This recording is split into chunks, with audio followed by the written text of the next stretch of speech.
Kremlin में हलचल बहुत तेज है। पुतिन आर्मी के टॉप कमांडर, रूस के खुफिया एजेंसी केजीबी के सीक्रेट एजेंट और अपनी कोर न्यूक्लियर टीम के साथ एक्शन में है। सामने यूक्रेन का नक्शा है। नक्शे पर यूक्रेन के सारे परमाणु संयंत्रों की डिटेल है। रिवनो, शेमेलनित्स्की, साउथ यूक्रेन, जापोरेजिया। यूक्रेन का दावा है कि पुतिन उसके न्यूक्लियर पावर प्लांट में ही डर्टी बम बना रहे हैं। इधर पुतिन ने रूस का न्यूक्लियर बम दागने वाला डेड हैंड सिस्टम एक्टिव कर दिया है।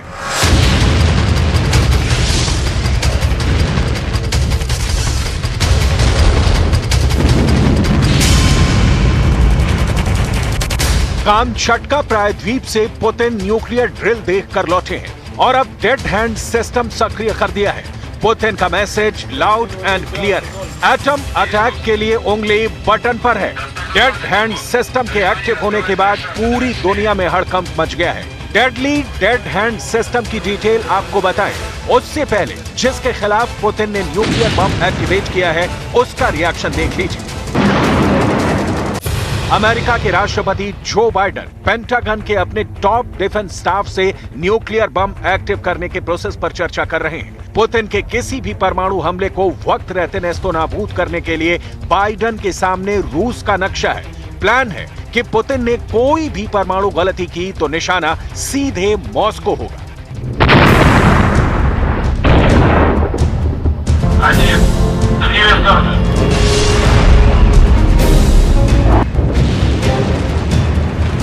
पुतिन फुल ऑन रेडी हैं। बाइडेन बिल्कुल तैयार हैं।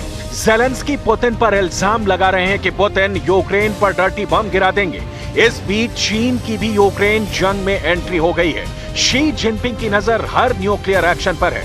ब्रिटेन बारंबार कह रहा है कि पुतिन को रोकना होगा।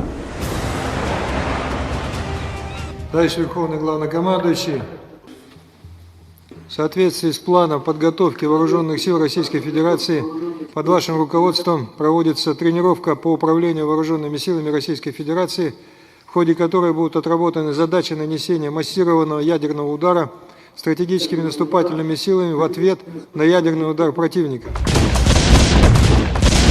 न्यूक्लियर वॉर छेड़ने का मतलब क्या है, ये आपको आगे बताएंगे। उससे पहले न्यूक्लियर वॉर की फुल प्लानिंग की स्क्रिप्ट कैसे तैयार की गई है वो देख लीजिए।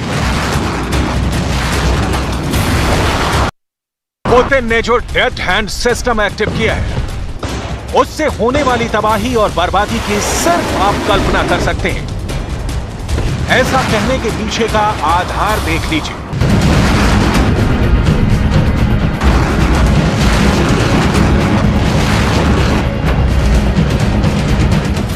इस डेड हैंड सिस्टम को रूस में पेरीमीटर के तौर पर भी जाना जाता है।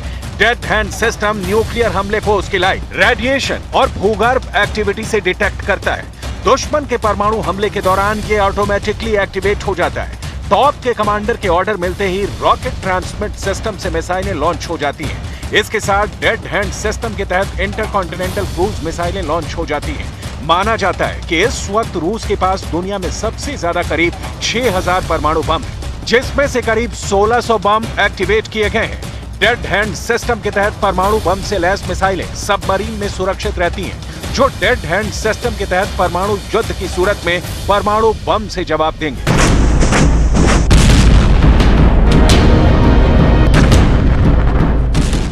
डेड हैंड सिस्टम पुतिन ने इसलिए सक्रिय किया है क्योंकि मान लीजिए अगर अमेरिका रूस की ओर अपने 100 न्यूक्लियर मिसाइल भेजता है तो इसे रूस पहुंचने में 10 से 15 मिनट का जो वक्त लगेगा उसमें जवाबी एक्शन लिया जा सकेगा। लेकिन अगर अमेरिका अपने किसी नाटो देश के भीतर से रूस पर परमाणु हमला करता है तो रूस को सिर्फ 3 से 4 मिनट वक्त ही मिलेगा। उस स्थिति में डेड हैंड रूस की ओर से खुद ब खुद परमाणु बम की बारिश कर देगा।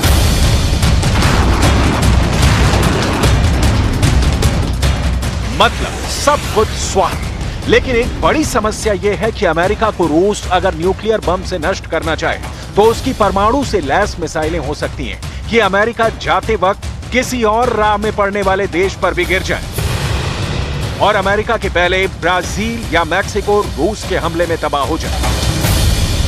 Внимание, расчет, подготовиться к совместным действиям. Есть подготовиться к совместным действиям. Внимание, пуск. Есть пуск. На Купянском направлении противник силами до 2 ротных тактических групп, усиленных наемниками, атаковал позиции российских подразделений в направлении населенных пунктов Николаевка и Орлянка Харьковской области. Все атаки отражены.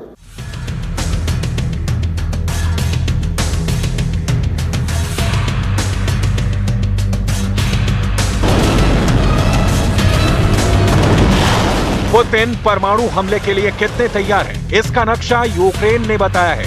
उसका कहना है कि पुतिन यूक्रेन पर डर्टी बम गिराएंगे, तो रूस भी कह रहा है कि यूक्रेन तो डर्टी बम वाले उकसावे की कार्रवाई कर रहा है। ये डर्टी बम क्या है, जरा ये भी समझ लें। इसे रेडियोलॉजिकल डिस्पर्सन डिवाइस कहा जाता है। ये एक तरह का बम होता है जिसमें यूरेनियम जैसे रेडियोधर्मी पदार्थ होते हैं जो पारंपरिक विस्फोट के धमाके के बाद वातावरण में फैल जाते हैं। इस बम में परमाणु बम की तरह ज्यादा उन्नत रेडियोधर्मी पदार्थ की जरूरत नहीं होती है। इसकी जगह इनमें अस्पतालों, परमाणु संयंत्रों या शोध प्रयोगशालाओं से मिलने वाले रेडियोधर्मी पदार्थों का इस्तेमाल किया जाता है। इसी वजह से परमाणु बमों के मुकाबले इन्हें बेहद कम कीमत और कम समय में विकसित किया जा सकता है। उदाहरण के तौर पर इन्हें किसी वाहन में रखकर भी धमाका किया जा सकता है। एनजोर एटम नाम की कंपनी ने यह दावा किया है कि रूस अपने कब्जे वाले एक परमाणु प्लांट पर डर्टी बम तैयार कर रहा है। एनजोर एटम ही यूक्रेन के पावर प्लांट्स को संचालित करती है। मतलब ज़ेलेंस्की के दृश्य स्पष्ट है कि पुतिन किसी भी वक्त यूक्रेन की जमीन के किसी टुकड़े को न्यूक्लियर के जहर से शमशान में तब्दील कर सकते हैं। बाइडेन के सामने भी ये बात बिल्कुल साफ है। लिहाजा जितनी तैयारी यूक्रेन में हो रही है, उससे बड़ी लड़ाई की तैयारी अमेरिका कर रहा है। न्यूक्लियर का जवाब न्यूक्लियर से देने की तैयारी।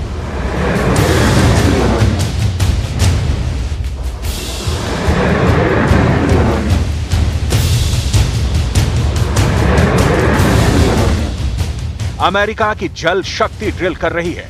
अमेरिका की नेवी ने वर्जीनिया से एक रॉकेट लॉन्च किया है। इस लॉन्च का मकसद है न्यूक्लियर हमले की सूरत में अमेरिका को बचाना। बाइडेन चीख चीख कर कह रहे हैं कि पुतिन की दशा और दिशा दोनों बदल दी जाएगी अगर परमाणु अटैक हुए तो। लेकिन क्या न्यूक्लियर वॉर के बाद दुनिया के पास इतना वक्त बचेगा कि मानवता किसी काबिल नतीजे पर पहुंच सके और आगे किसी तरह के युद्ध को रोक सके? मैं बस इतना ही कहना चाहता हूं कि अगर रूस सामरिक परमाणु हथियार का इस्तेमाल करता है तो वो अविश्वसनीय रूप से गंभीर गलती करेगा।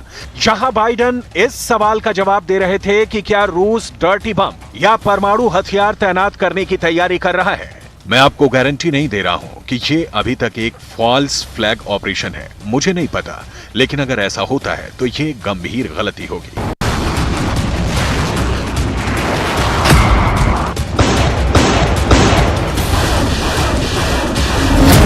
पुतिन ने हैकर आर्मी बनाई।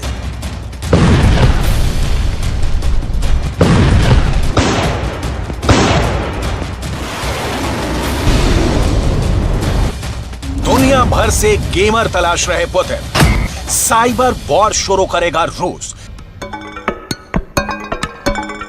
ज़ेलेंस्की पर हाईटेक हमला।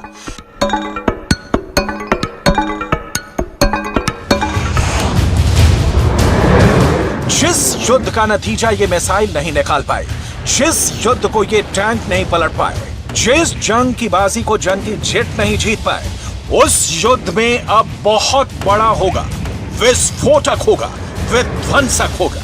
क्योंकि अब लड़ाई होगी हाईटेक, हथियार होंगे हैरत अंगेज, योद्धा होंगे अनदेखे। रूस यूक्रेन युद्ध में मिसाइलों की गूंज जिस दिन आसमान में सुनाई दी थी, उस दिन से लेकर अब तक महाशक्तिशाली रूस को मैदाने जंग में उतनी कामयाबी नहीं नजर आई जितना उन्होंने मिसाइल की गूंज सुनाने से पहले सोच कर रखा था। मिसाइल भी चली, टैंक भी गूंजे, धमाके भी सुने गए, गोलियों की तड़तड़ाहट से यूक्रेन सहमा भी, लेकिन अडिग रहा और रूस की सेना के खिलाफ जोरदार जवाबी कार्रवाई करके यूक्रेन ने रूस से अपने कई इलाके वापस हासिल भी कर लिए।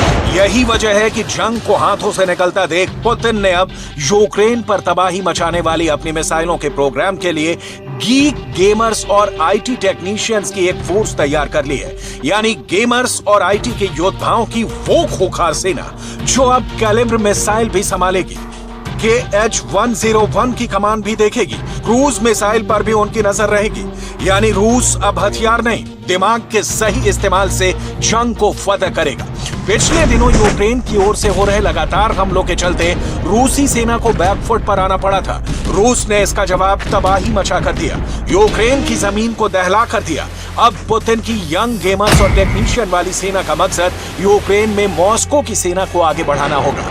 मकसद फ्रंट फुट का रहेगा और गेमर्स के साथ IT एक्सपर्ट नेवल हेडक्वार्टर से आर्मी हेडक्वार्टर तक मॉस्को में बैठकर अपनी रणनीति को शुद्ध नीति में बदलेंगे। यूक्रेन के मुकाबले रूस के पास लड़ाकू विमानों की संख्या काफी ज्यादा है, जिससे वो तबाही की ऐसी तस्वीर दिखा सकते हैं जिसके बारे में दुनिया में किसी ने सोचा भी नहीं होगा। लेकिन पुतिन उन्हें गंवाने का जोखिम नहीं ले रहे हैं। पुतिन का नई सेना को तैयार करना और भरोसा जताना महायुद्ध में नई नीति को जन्म दे रहा है। और फिर कहीं ऐसा तो नहीं, मैदाने जंग में खड़ी पुतिन की सेना अब प्रोफेशनल सेना नहीं है। निचले स्तर पर ऐसे अधिकारी नहीं हैं जिनके पास फैसले लेने का अधिकार हो, जंग के मैदान पर कोई पहल करने वाला ना हो, युद्ध की रफ्तार तेज हो पर सैनिकों का प्रदर्शन धीमा। रूस के राष्ट्रपति पुतिन क्या चाहते हैं ये समझना कभी आसान नहीं रहा। ऐसे में सोशल मीडिया पर कई खबरें भी सामने आई। खबर ये कि रूस के सैनिक हथियारों की कमी से जूझ रहे हैं, उनका मनोबल टूट रहा है, आर्थिक मोर्चे पर रूस को चोट लगी है। लेकिन पिछले दिनों की तस्वीरों ने यूक्रेन की जमीन पर तबाही की सूरत में दुनिया भर में दिखा दिया कि पुतिन ना कमजोर पड़े थे ना है। तभी तो युद्ध के बीच में उनकी नई सेना पर भरोसा एक सोची समझी रणनीति है। पुतिन को सेना और मिसाइलों से ज्यादा भरोसा अब युद्ध में उनके ग्रीक गेमर और IT एक्सपर्ट पर है, जो तबाही का तांडव मचाने वाले रूस को जंग के मैदान में नई ऊर्जा ही नहीं, वो तकनीक भी देंगे जिनके दम पर पुतिन यूक्रेन में फतह का झंडा गाड़ सके। बेलिंगकैट वेबसाइट की एक रिपोर्ट के मुताबिक पुतिन ने नई खूंखार सेना के सदस्यों को मिसाइल लॉन्च का प्रभारी बना दिया है, जिसमें से कई IT एक्सपर्ट और कई कंप्यूटर गेम के बैकग्राउंड से ताल्लुक रखते हैं। इनमें से कई ने 2016 से 2021 के बीच सीरिया की राजधानी दमिश्क में रूस के सैन्य कमांड सेंटर में भी काम किया था। उस वक्त पुतिन की सेना ने देश में क्रूज मिसाइलों को तैनात किया था।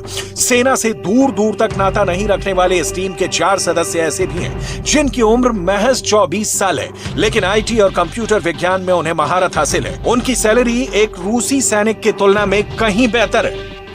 रूस ने अब तक जो कीमत चुकाई है वो बहुत ज्यादा है। यूक्रेन के हक में एक और बात है, पश्चिमी देश उसे हथियार मुहैया करा रहे हैं।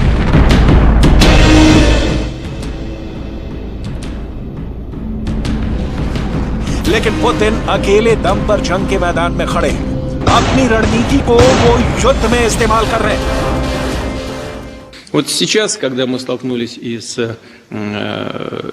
с необходимостью решать более быстрыми темпами вопросы, связанные с обеспечением специальной военной операции и связанные с борьбой с теми ограничениями в сфере экономики, с которыми мы столкнулись.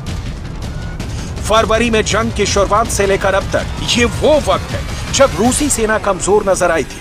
क्रूज मिसाइलों के सटीक निशाने का दावा करने वाला रूस युद्ध में कई जगह पर फेल दिखाई दिया था और यही वजह है कि पुतिन ने अपने सबसे खूंखार कमांडो को युद्ध की बागडोर सौंप दी है।